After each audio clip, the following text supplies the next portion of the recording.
en 1980, à la signature de la lettre de 80 pages, et Mobutu a bandi kokanga bango.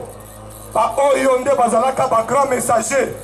O bandimaka kotika basi na bango na bana mike. Ba kangama, ba kota buloko. Ba relege bango na bamboka na bango. Soki oye koyebisa biso la muka ya 2018 tondimi yango me. Bango ba ebake la muka ya solo. E bandaka na 13 parlementaires. Na Etienne Tshisekedi wa Mulumba. Linga moninga na yo ya la muka. Linga moninga na yo ya FCC. Yebisa ye, Bongwana, Mboka Kende Liboso. Président de la République a bengisaki Bana Mboka Yonso. Po batala toza wapi, toza kokende wapi, tokosuka wapi. Nyonso oyo alingi, état de droit, Mbongwana ya Congo, gratuité ya enseignement, reconstruction ya mboka na biso. Kotala kofuta basoda, ba policier kitoko na ba fonctionnaire. Andima consultation et suka kitoko poto accompagner biso moko biso nyonso Fachi Beto. Acclamons le Tungundurila. Ate Nabino. Bote Nabino. Mbote Lisusu. Mbote RDT Panda. RDT Panda. RDT Panda. Yulu. Nazali na maloba ebele ya koyebisa bino, mais lelo eza mokolo na ngai te.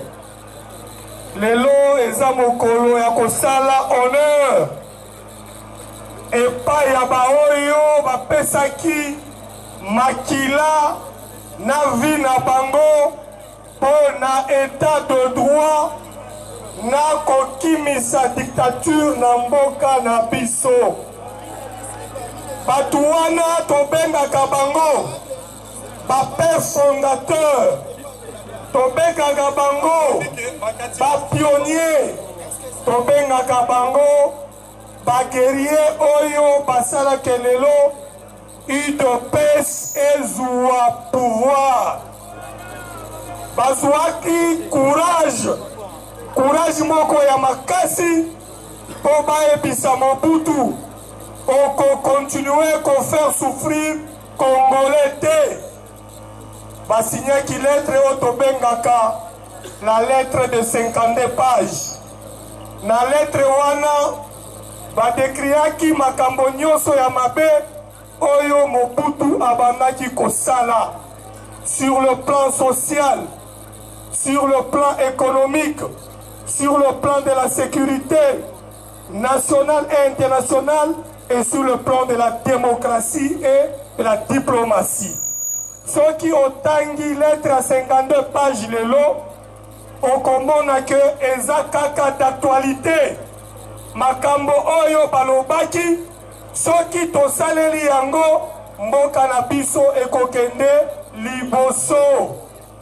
Yango wana na kosenga bino, botele manano pour une minute, potokanisa baninga na bango, baoyo bakufa, pona kosenga démocratie na état de droit, na mboka na biso.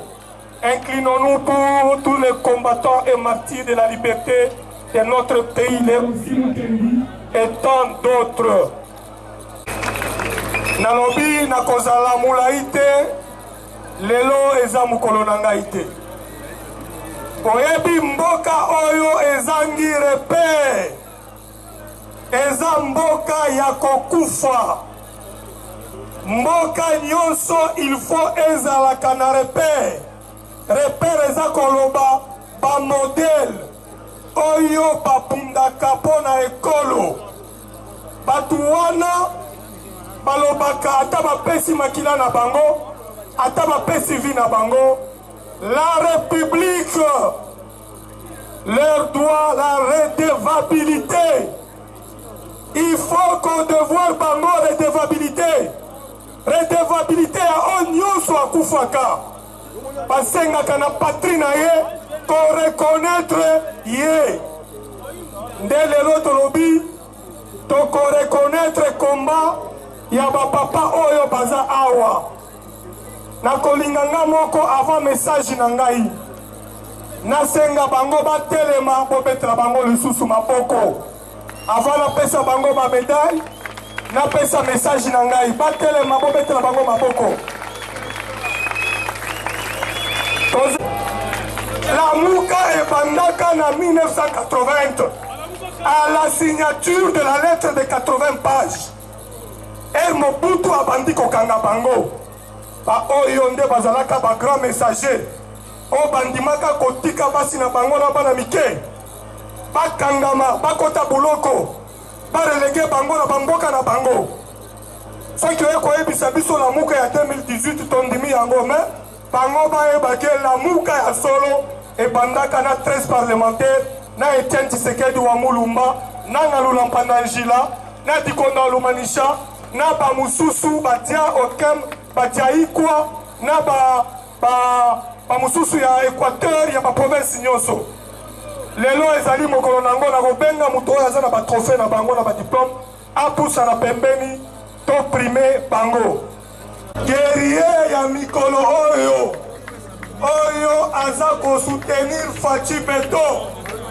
moninga ya ba 13 parlementaires oyo toza na ye na UNAFEC allié incontournable ya cash na président na biso Fachi Beto pour son combat pour l'événement des droits des droits en République démocratique du Congo, pour son courage indéfectible et pour l'avènement de l'UDPS au pouvoir. Parce que Gabriel Tshungwaku Mwanza a salaki campagne, il y a UDPS pour tous au pouvoir. Les loyaux biso batisekedistes, tozali ba panafricains, les panafricanistes doivent reconnaître ceux qui les ont devancés dans le combat. C'est pourquoi aujourd'hui, nous avons honneur et courage de reconnaître ceux qui avaient pris le relais avant nous parmi les 13 parlementaires. Monsieur le représentant du président de l'UNAFEC, l'un de 13 parlementaires, Gabriel Tshungwaku Mwanza, l'Académie de l'immortel Etienne Tshisekedi wa Mulumba. Il a été notre école d'endoctrinement politique, de formation et de concentration. Décerne à l'honorable Tshungwaku Mwanza ce trophée de guerrier pour son courage.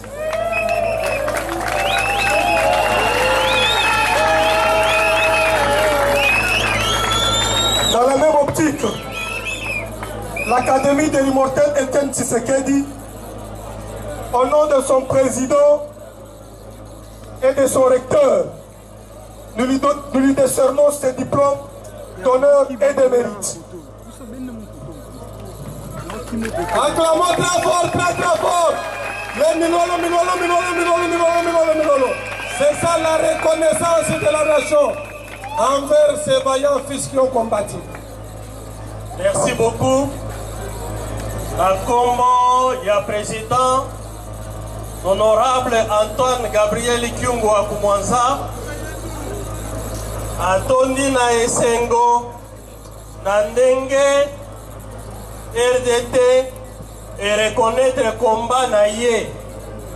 À travers ye, et reconnaître le combat ya biso nyonso. Oyo, tobundaki, pour la démocratie, pena ba oyo, basi, batika kabiso. Pour porter Maloba, pour son courage en tant qu'un guerrier de la résistance, de la démocratie et de l'instauration de l'état de droit. L'AET vous décerne, papa, ce trophée pour votre courage et mérite. Acclamons très fort, acclamons très fort, acclamons très fort. Acclamons encore davantage ces vaillants combats, ces vaillants combattants de la première ère. À la même occasion, nous lui décernons ce brevet ou ce diplôme d'honneur et de mérite pour son courage, sa détermination pour changer le Congo. Votre diplôme, papa. Il le mérite. Acclamons encore une fois, acclamons très fort. Combattantes et combattants, clamons très fort. Ces 13 parlementaires Papa Lusangangele, l'Académie de l'immortel Tshisekedi vous reconnaît comme guerrier, déterminé pour changer le monde et le Congo par votre courage lié à la lettre de 52 pages et la création de l'Union pour la démocratie et le progrès social, qui est au pouvoir aujourd'hui. Honneur pour la patrie. Acclamons, acclamons, acclamons très fort, acclamons très fort. Merci Papa Lusangangele. À la même occasion, un diplôme d'honneur et de mérite vous est délivré par notre Académie de l'immortel du RDT.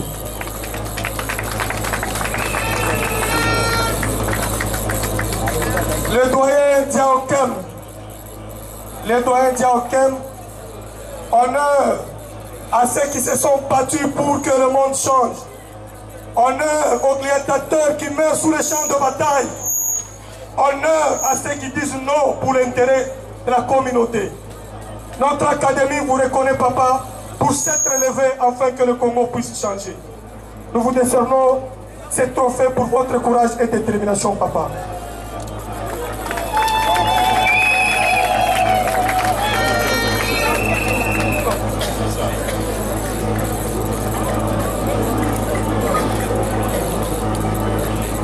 À la même occasion, Papa Diaokem, vous avez droit à votre diplôme d'honneur et de mérite comme un grand gladiateur qui était prêt à mourir au front pour l'intérêt de ce peuple aujourd'hui qui crée la démocratie et qui crie à la liberté et aux droits de l'homme par votre courage.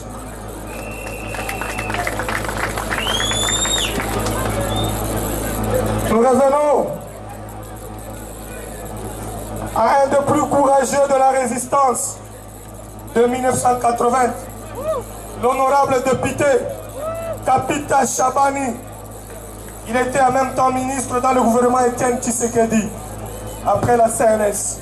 Honneur à la patrie, papa, quand vous servez pour la cause noble, même si le monde ne vous reconnaît pas aujourd'hui.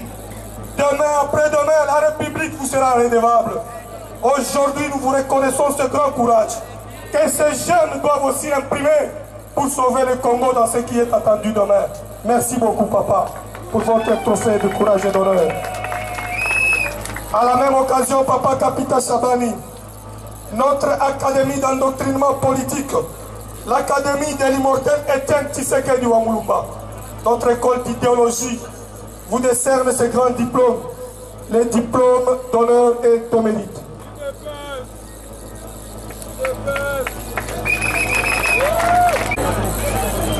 Consultation et Bandaki, président de la République Abengisaki Manamboka Yonso. Po batala toza wapi, toza kokende wapi, tokosuka wapi. Po na intérêt ya peuple congolais.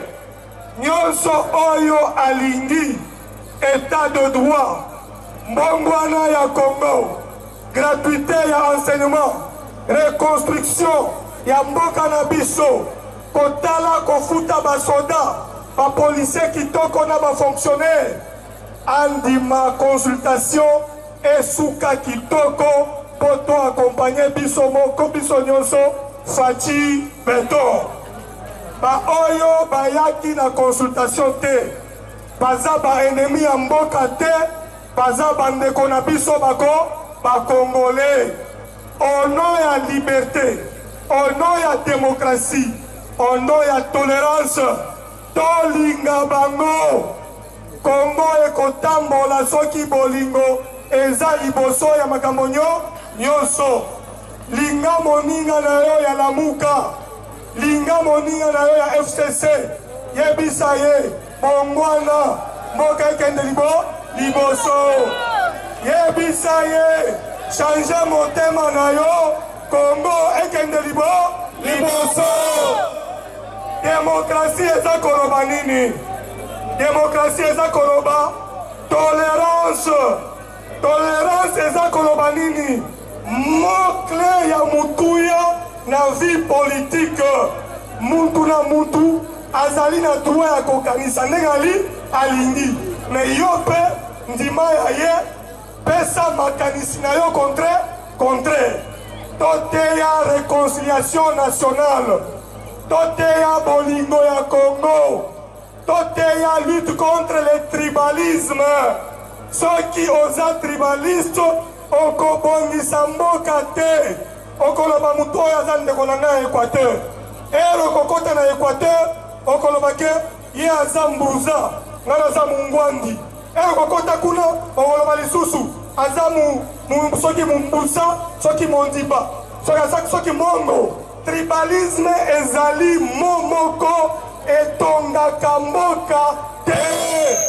Au Congolais, le Congo une nation. Le Congo une nation. Le Congo un seul peuple. Le Congo un seul peuple. Le Congo avec un seul président. Le Congo avec un seul président qui s'appelle Fathi Beton Volcan. Il s'appelle Fathi Beton Volcan. La colline Moko. La ngomba Moko. Bazalaka na balio mibale te. Na ngomba moko il faut kaka lio moko akweyisa mususu po atrone ngomba mobimba. Fathi asi akweyisi lio wana bandi komikosa ke baza kodirige mboka bato mibale. Aloba bona conseil des ministres bamususu bakende kozwa ordre libanda. Alobi conseil des ministres fermé jusqu'à nouvel ordre.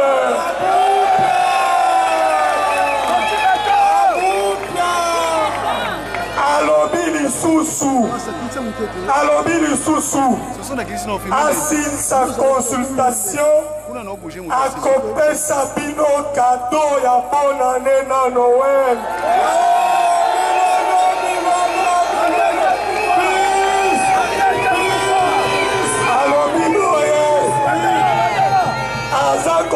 Sa consultation nationale pour la création de l'Union sacrée de la nation.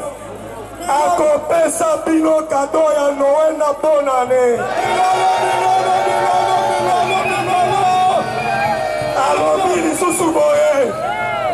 Alobi lisusu boye. Bino moko bosi bopesi ye mayele na bino.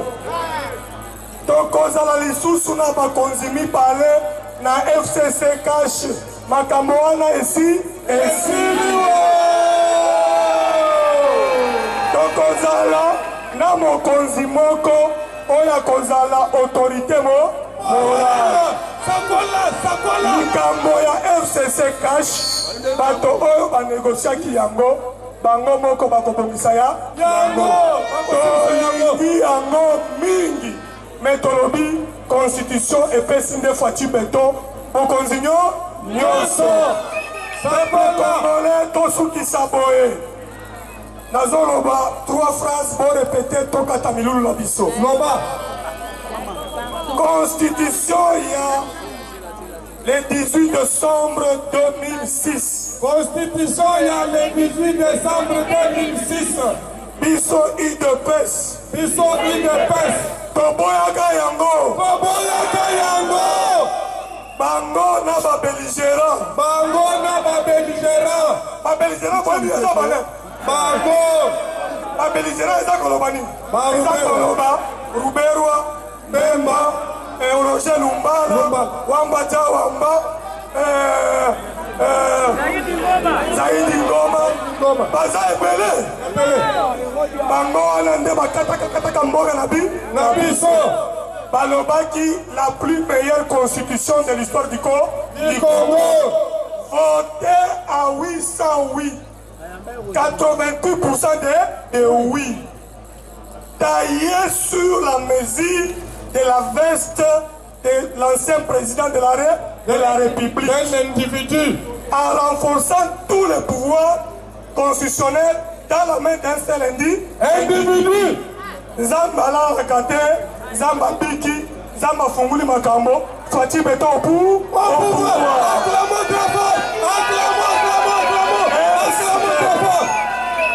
Est-ce que Basi va changer la constitution ou bien on a? Est-ce que on a? Yango. tobetela constitution na biso maboko.